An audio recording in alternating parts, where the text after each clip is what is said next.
Here's the best part. They cannot ignore it. There are tons of mainstream established rock bands that don't chart when they release songs, and we did. So how long are they going to be able to hold out ignoring the fact that we put out music that lands on all of their charts?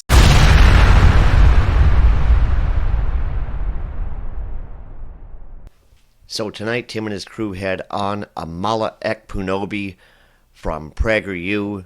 She's a former liberal turned conservative, but you're not going to see her in this clip, but link in the description.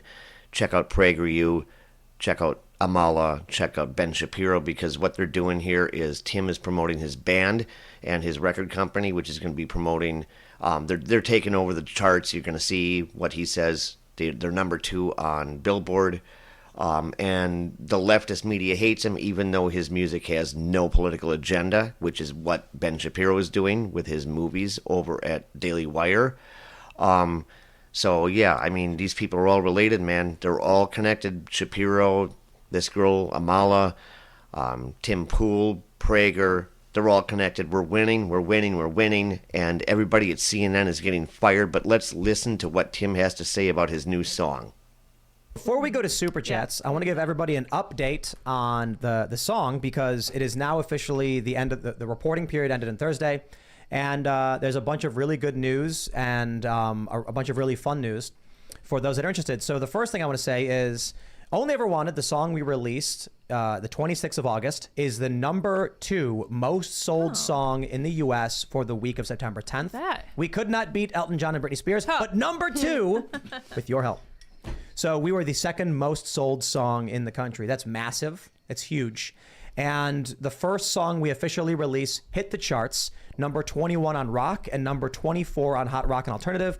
And there's actually a bunch of others. This is really funny.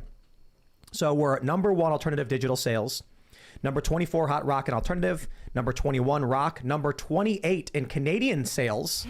Nice. Number Thank you, 1 in Canada. rock sales, Thanks, number Canada. 21 on rock, and Will of the People, which we released 2 years ago, hit number 17 in alternative digital sales, which is huge. And I'll tell you exactly why this mattered. And I was correct. And you were as well. I knew that invading the cultural spaces with apolitical content was going to trigger them to an extreme degree. And not only did they produce a bunch of videos ragging on the song, completely getting disproven. They're saying, oh, the song is bad and it's stupid and we hate it. And it's got like 70,000 likes, 1.7 million. It's got tons of streams. Number 2 digital song sales. You can't lie with the Billboard charts. We objectively placed among some of the biggest songs in the country. There are a bunch of bands that I'm a huge fan of that release songs all the time that never chart, and I'm sure you know that exactly is the same thing. But here's the best part. Without getting into specifics, when our communications people started reaching out and saying, here's a song from Pete Parada, Tim Pool, and Carter Banks, they got so effing pissed. No joke. Who's they? Industry press. We're gonna, for the time being, until I can do a deeper assessment, not going to reveal the names of these individuals and the things they said, but they were legit effing pissed. I hate these people, F you, like kind of stuff. Wow. Refusing to write about it. And I love it. It's like, does your bias against someone preclude you from doing your job? Apparently. Well, here's the best part. They cannot ignore it.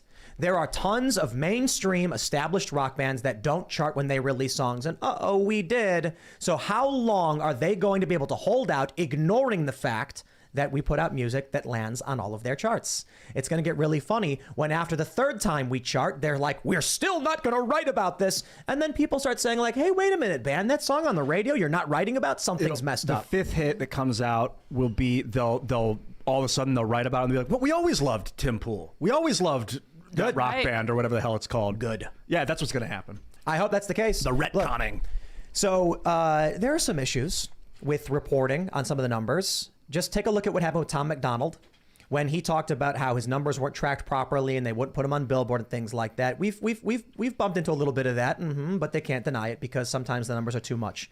Based on the metrics we got and where we landed on the charts, I am 100% confident that the next song we put out is going to chart substantially higher.